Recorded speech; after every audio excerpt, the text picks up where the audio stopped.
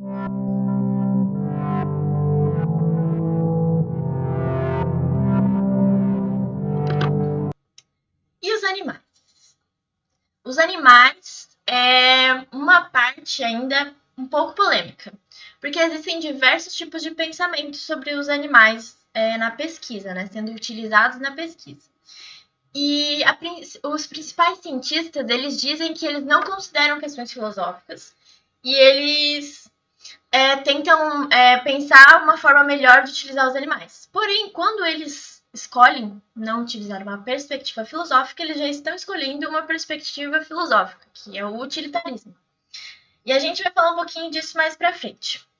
Mas para introduzir aqui, eu trouxe uma fala de Aristóteles, que influenciou muito o pensamento ocidental durante muito tempo. E ele concluía que, vou ler uma partezinha aqui, as plantas existem por causa dos animais. Segundo, que todos os animais existem em benefício do homem, os domesticados para o uso que se pode fazer deles e pela comida que fornecem. Quanto aos animais selvagens, embora nem todos sirvam como alimento, nem sejam úteis de outras maneiras, podem proporcionar roupas e ferramentas.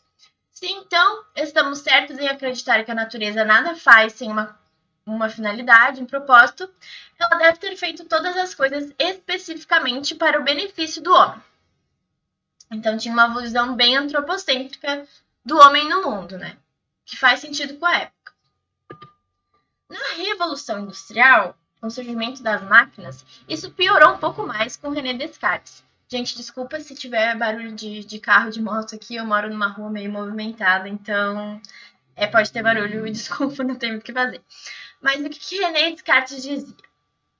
Ele comparava os animais com máquinas, como se fossem partezinhas de máquinas que só funcionam, mas que não sentem dor, não têm sentimentos.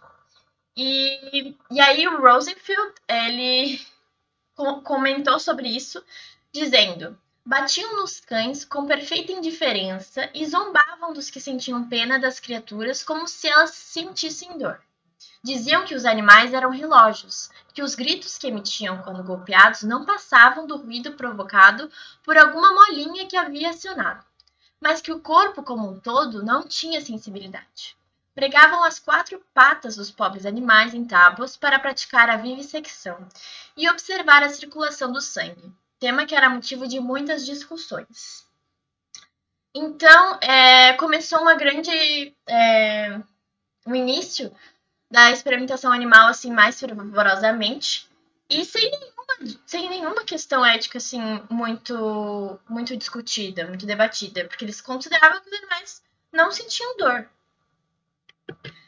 E posteriormente com Kant, eles continuavam afirmando que os animais eram seres irracionais e que eles serviam apenas para um fim, mas que o homem que fizesse mal aos animais não seria um homem que poderia ser muito confiável, ou seja, ele teria tendências de fazer mal para o outro ser humano.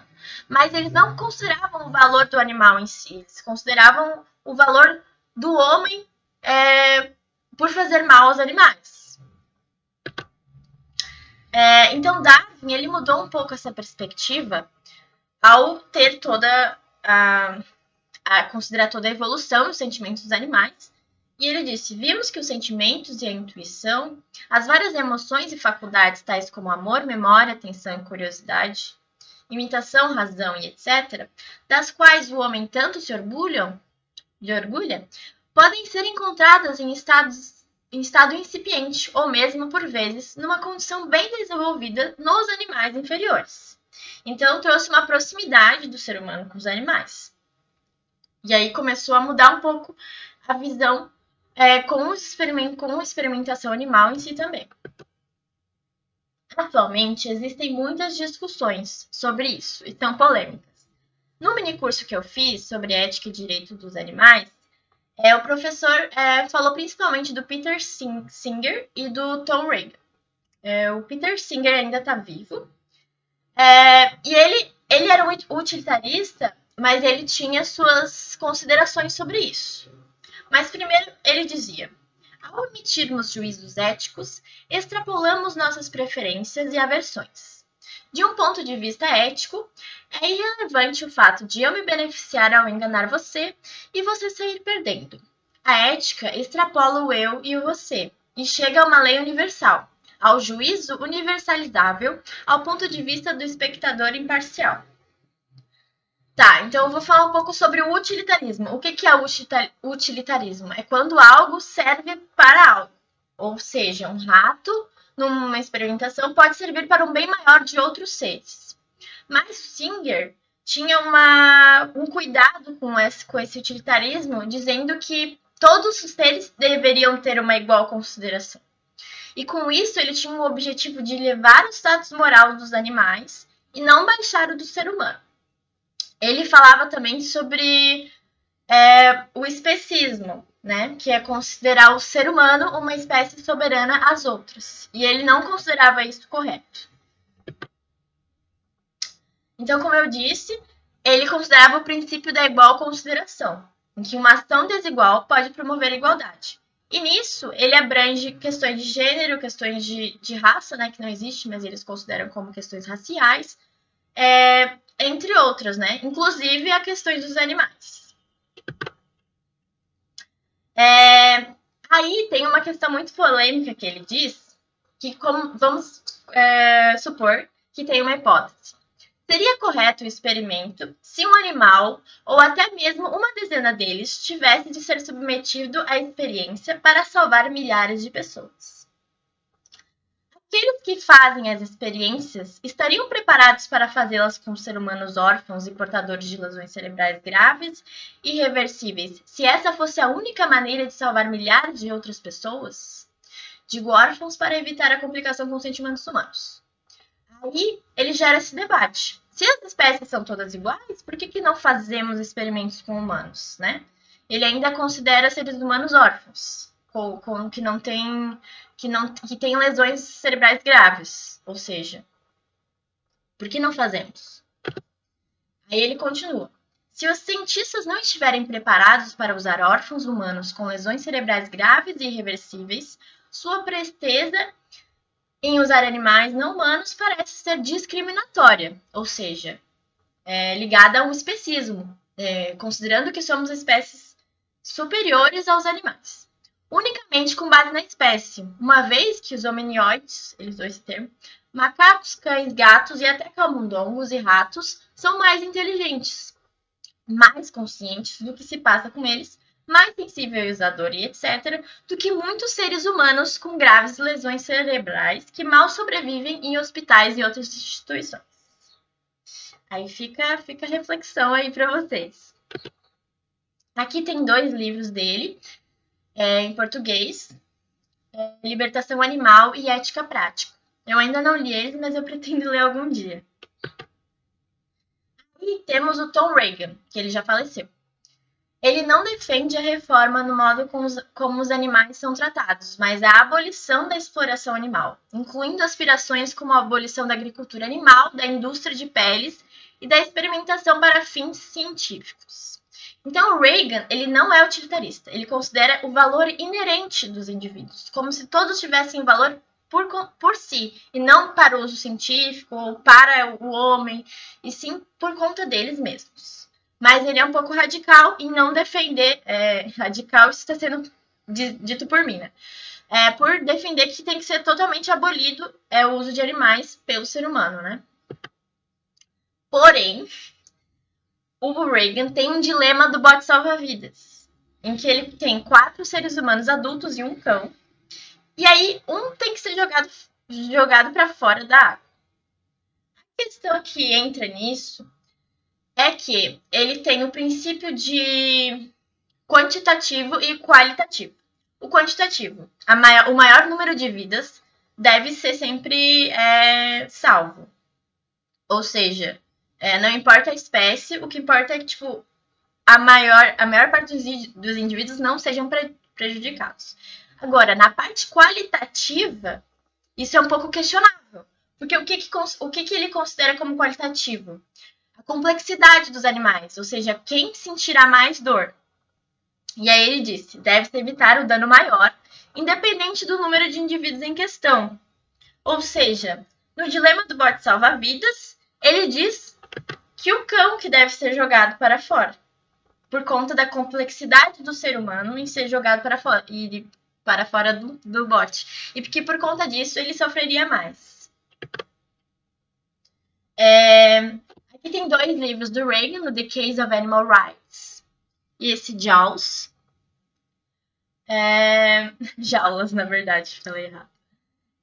E aí, ainda existem muitas discussões sobre filosofia na ética da filosofia, sobre ética na filosofia. E isso é uma questão polêmica, mas vai ter mais minicursos com o professor Wesley, que eu pretendo fazer, que também tem a perspectiva ecofeminista, que eu ainda não sei muito sobre, e outras coisas nesse sentido, assim, em que eles questionam bastante e tentam discutir sobre essas questões. Essa questão do Reagan no bote salva-vidas é um pouco problemática.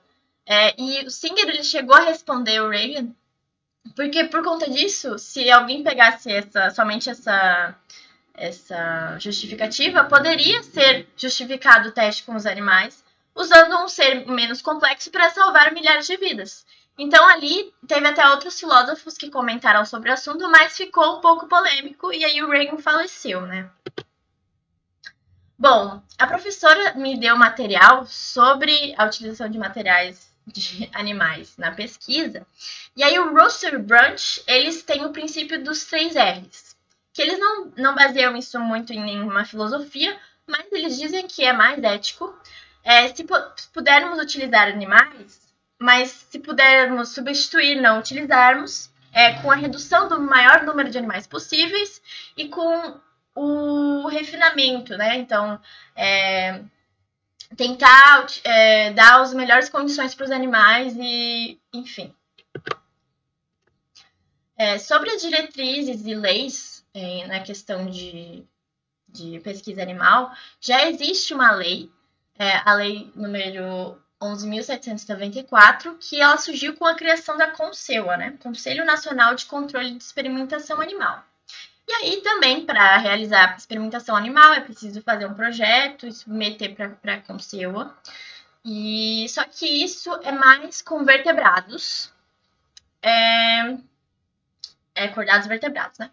Então, para invertebrados ainda não tem uma lei muito estabelecida, assim. Fica mais livre a utilização desses animais.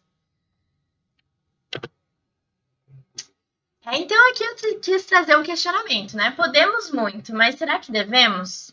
Então, acho que o que podemos agregar nessa discussão é uma coisa meio pessoal e que cada um pode refletir sobre si e sobre a ciência, né?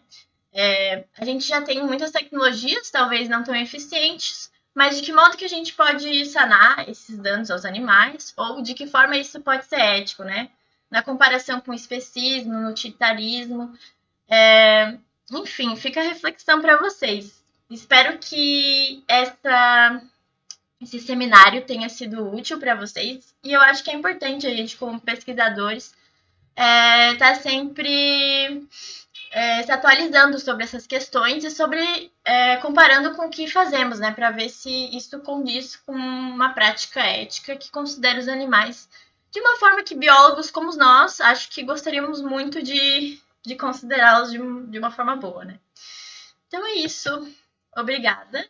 E eu espero que vocês tenham um bom dia, uma boa noite, uma boa tarde. Seja lá a hora que vocês estão terminando de ver esse vídeo.